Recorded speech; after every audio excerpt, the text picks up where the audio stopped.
এক গ্রামে রামদাস নামে এক গরিব কৃষক থাকত।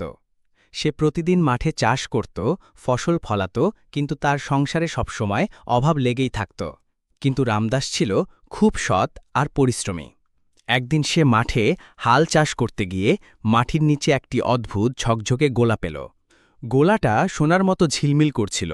অবাক হয়ে কৃষক সেটি ঘরে নিয়ে এলো। রাতে দেখা গেল গোলা থেকে আলো বের হচ্ছে। সকালে কৃষক দেখল আশ্চর্য ব্যাপার, গোলার পাশে এক হাঁড়ি চাল আর কিছু টাকা পড়ে আছে। সে বুঝল এই গোলা তাকে প্রতিদিন দান করছে। ধীরে ধীরে তার সংসারে আর কোনো অভাব রইল না। কিন্তু পাশের লোভী জমিদার খবর পেয়ে হিংসায় জ্বলে উঠল। সে একদিন কৃষকের ঘরে ঢুকে গোলাটা চুরি করে নিল। জমিদার গোলাটা ঘরে রাখতেই ভীষণ অগ্নিশিখা বেরিয়ে তার পুরো ভাণ্ডার জ্বালিয়ে দিল।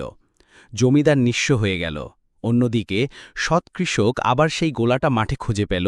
সে বুঝল এই আশ্চর্য গোলা শুধু সৎ আর পরিশ্রমীদের জন্য আশীর্বাদ, লোভীদের জন্য অভিশাপ।